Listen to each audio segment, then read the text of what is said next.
One Kawan TV1. Coba kita mulai identifikasi modus operandinya. Mhm. Yang pertama Di laut dulu kita ya. Boleh. Kita darat dulu. Darat dulu. Setelah itu baru kita kuasai laut. Mhm.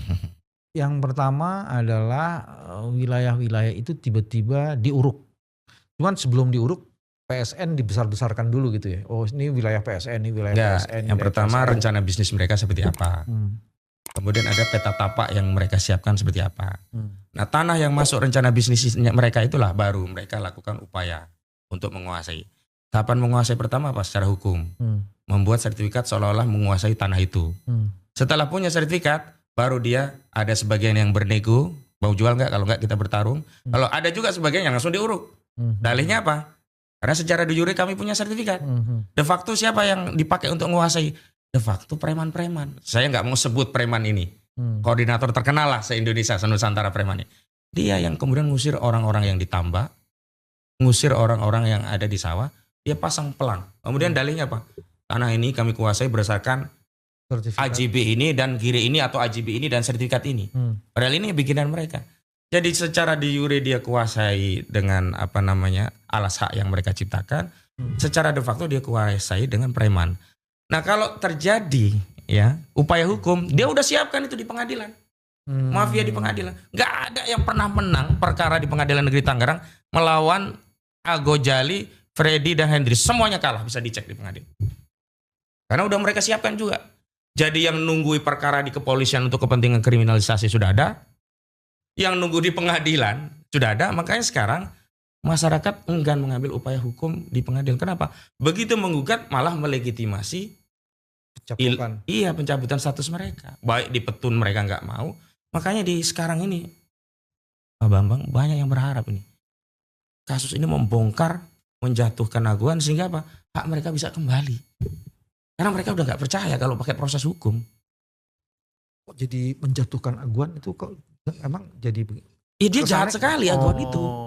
Rampas tanah. Nah pakai namanya Ali Hanafi Ali Jaya. Dan hari ini yang dia ingin kuasai bukan hanya tanah di daratan, bahkan di laut. Kalau di laut modus operandinya orang-orang desa entah bikin girik palsu, ada yang girik di tempat lain seolah-olah lokasinya ditaruh di laut, mereka kemudian kerjasama, ada jasa surveyor seolah-olah itu benar, dicek secara formal, nanti bisa ditingkatkan SHGB-nya atau SHM-nya di BPN. BPN hanya ngecek, oh ada pihak surveyor, oh ada transaksi jual belinya, oh ada pajak masuknya, semua udah lengkap secara formal. Nah ada satu kejadian, saya dapat keterangan dari saksi. Sempat saat pengukuran yang di darat nih ya, ini sebagai contoh bagaimana mereka menguasai. Ada petugas ukur BPN tuh sempat enggan mengukur. Apa? Dia membuat dia enggan. Masa Pak segini luas, punya tanah cuma satu orang, udahlah kamu ukur aja. Gak usah banyak tanya gitu, kata atasan dia. Makanya kemarin ada salah satu saksi bilang ke saya, Bang, tolong Bang kalau ini kasus ini diangkat semuanya. Tukang ukur di lapangan jangan dibawa-bawa, kasihan mereka Bang. Mereka hanya menjalankan perintah gitu di BPN. Ini yang di darat. Nah kembali ke laut. Di laut itu setelah diterbitkan, ternyata ini diawali dengan kebijakan. Ujungnya itu Undang-Undang Cipta Kerja Bang. Di Undang-Undang Cipta Kerja itu di pasal 49 diperkenalkan istilah tanah musnah. Sebelumnya di UU-PA nggak dikenal istilah tanah musnah. Yang masuk ke tanah musnah dulu nih, kita selesaikan dulu sini. Ini menarik tanah musnah, cuman tunggu di belakang di ujung. Nah itu juga modus operandi. Nanti kalau yang terakhir kan exit strategi yang saya bilang. Nah modus operandi dibuat kebijakan, diperkenalkan istilah tanah musnah. Setelah di Undang-Undang Cipta Kerja, Undang-Undang nomor 6 tahun 2023, di pasal 49 diatur tanah musnah, diturunkan dalam bentuk PP nomor 18 tahun 2021. Diatur di ketentuan pasal 1 angka 33 definisinya. Kemudian rincian tentang tanah musnah diatur di pasal 66 PP 18 2001. Kemarin ketika ada orang mengatakan tanah musnah kok seolah-olah setuju, keliru. Kenapa? Karena di PP tadi tanah musnah tadi bisa jadi dasar legitimasi bagi pemegang hak terhadap tanah musnah tadi untuk melakukan reklamasi atau rekonstruksi. Sehingga kalaupun ya sertifikat di laut ini nantinya kemudian ketahuan secara material dan faktual salah, ya nggak apa-apa. Kenapa?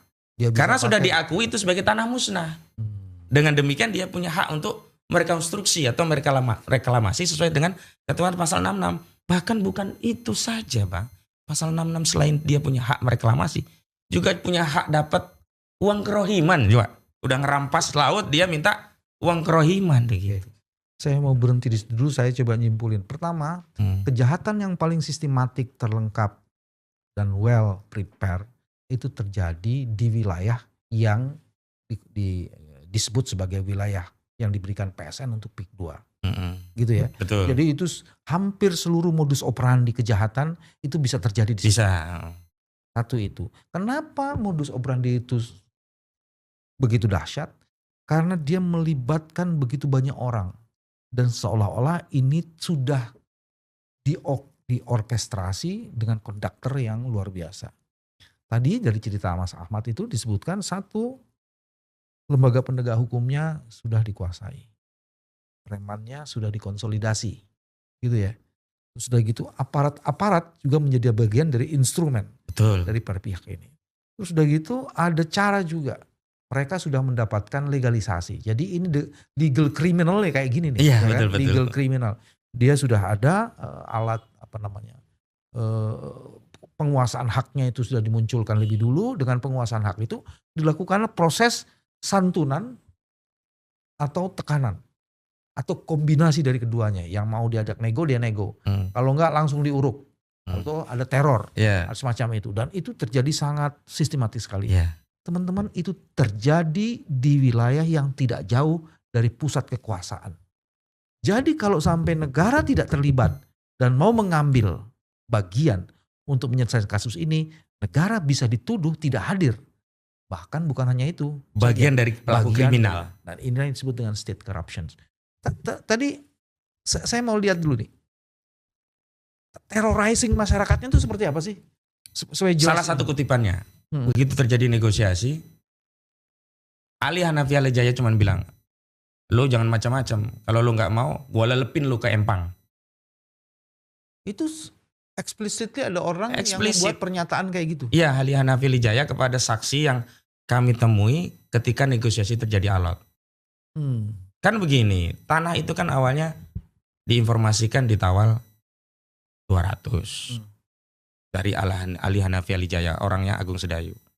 Kemudian orang tadi menginformasikan kepada pemilik. Pemilik mengatakan sebenarnya nggak mau karena pasaran di situ 400 dan sebagainya. Tapi dia tahu ini ngelawan orang besar. Ya sudahlah 200. Oke 200. Begitu oke 200 kata Ali apa?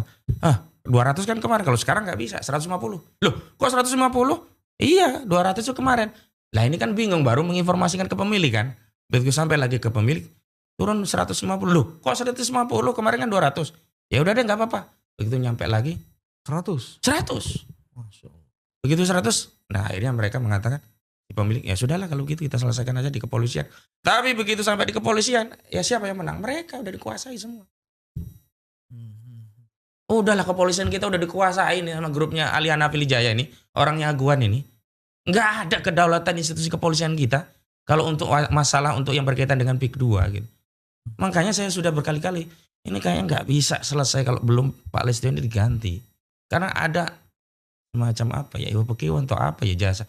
Kan pernah ada riwayat Makobrimob di PIK 2 itu dibangun berdasarkan tanah hibah dari Agung Sedayu. Apa nggak kejauhan tuh Pak Listio tiba-tiba ditarik masuk di situ? Iya, karena sekarang kapolnya Pak Listio. Coba Bang bayangkan sampai hari ini, jangankan antar intelektualnya, aktor pemagarnya saja nggak ketemu. Ini udah 3 pekan loh kita dengan sumber daya yang luar biasa. Biasanya kasus terorisme sebentar udah ketahuan. Oh ini sel sana, sel sini, jaringan ini, jaringan sana gitu. Ini udah 3 pekan Bang. Oke. Apa bentuk terrorizing lainnya yang? Teroris yang lainnya? Ada yang 6 bulan nggak berhasil nego, ditongkrongin rumahnya. Akhirnya karena sampai 6 bulan ini dilepas. Preman yang nongkrongin kan? Preman. Bukan aparat kan, preman? Bukan. Aparat itu nanti digunakan kalau sudah terjadi kriminalisasi, nah dipakai lah. Ditekan, akhirnya terjadi transaksi. Ada juga yang kuat, nggak mau transaksi, ya masuk dulu. Ada yang 3 tahun. Misalkan Agus Gunawan, itu orang Tanjung Pasir, kena 3 tahun dia. Jadi sudah banyak juga yang dikriminalisasi. Insya Allah Pak Bambang coba turun deh. Saya jadi dengar cerita ini ngeri. Ini apa di Indonesia atau di negara antah berantah gitu loh. Sekarang ini kenapa mereka baru berani bersuara? Karena melihat, oh banyak sekali dukungan, banyak yang bersuara, banyak yang berani. Sebelumnya mereka mencekam, sampai mohon maaf, saya tidak sebut nama ya. Dulu ada seorang aktivis membela mereka, mereka semangat. Di ujung-ujung aktivis ini pindah, ikut membela Aguan. Jadi awal-awal ketemu kami itu juga ngedon, khawatir. Ini jangan-jangan berjuang aja nih. sama aja kayak kemarin gitu loh. Sampai mereka melakukan evaluasi dan penilaian selama beberapa hari sampai beberapa bulan. Ya udah kan kami udah 2 bulan lebih sekarang. Akhirnya ini bangkit lagi. Terutama kiai-kiainya di sana. Misalkan kami kan nggak hanya mengkonsolidasi wilayah, tapi termasuk sampai ke tokoh-tokoh ulama yang kami datang ke Sultan Banten, Kiai Haji Fathul Adzim, tokoh-tokoh pergerakan. Dan sekarang situasi suasana kebatinan di sana dan situasinya itu sudah merasa bahwa mereka dijajah Banten ini. Sampai waktu kami ke Kesultanan Banten itu ada spanduk besar mengatakan gini redaksinya.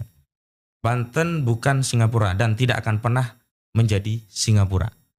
Karena terakhir statement Nono Sampurna memang ingin membangun Pik 2 itu seperti Singapura gitu. Jadi kalau saya mau dibangun seperti Singapura kah, seperti Dubai, gak ada masalah sepanjang asas industri properti itu dibangun secara legal, secara benar. Tapi kalau asas industri produksi dibangun dengan merampas tanah rakyat, merampas tanah negara, yakni laut, siapa yang mau menerima pembangunan model begitu gitu?